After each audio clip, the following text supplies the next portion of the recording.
I love William Shakespeare, but I confess I don't always understand him. That's what my Shakespeare dictionary is for. Hi, I'm Janice Cronetti. I'm director of the Girl Stories Theater Project in Tampa Bay, Florida, with Power Stories, Inc. I'm here to talk to you today about tips on being an actor and how to get started. I have a lot of people say to me, well, how did you begin when I got involved in acting almost 25 years ago? It's actually pretty simple, but it does take a lot of discipline on your part. The first thing that you want to think about is, as an actor, you're going to have to audition to get a role.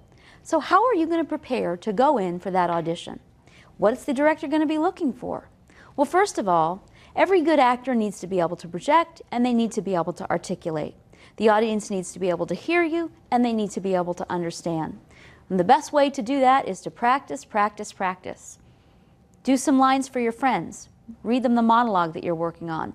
Get some feedback from them. Can they hear you? Can they understand what you're saying? Do they believe what you're saying? That gets into the acting part. So make sure that you're able to speak clearly and be understood.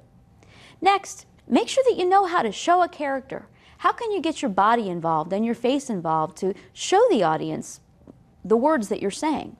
They need to be able to see it in all of you if they're going to believe what's coming out of your mouth.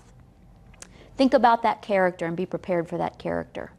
Then, be aware of all the different kinds of theater that's out there.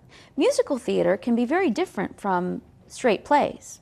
In musicals, you might need to sing, you might need to dance and act, and you usually have to do it all at the same time. Straight plays, they might be looking for how you actually get into the depth of a character. Can you show really subtle changes in emotion? A lot of times that's called for in your more serious dramas. So you need to be able to use, again, that instrument to show your different levels of performance. You also need to know who's doing plays. Where can I go to audition? Maybe you go to a local community theater. Even your church or your school a lot of times will be doing shows, especially around the holidays. So check that out. Join a local acting network if you can. They usually have a warehouse where they post auditions from a variety of groups, and they'll keep you informed of workshops in the area, which is also a great way for you to meet people that are doing the directing and the casting for a show. So get your instrument ready, be comfortable going into those auditions, find out what's around you, and then dive in. And remember not to give up if you don't get cast the first couple of times. Sometimes directors are looking for something very specific, hair color, height. Try not to take it too personally if you don't audition. But if you have the opportunity, ask for some feedback. What could I have done differently?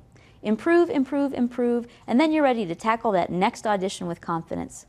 I'm Janice Cronetti, and this is Tips on Acting and How to Get Started.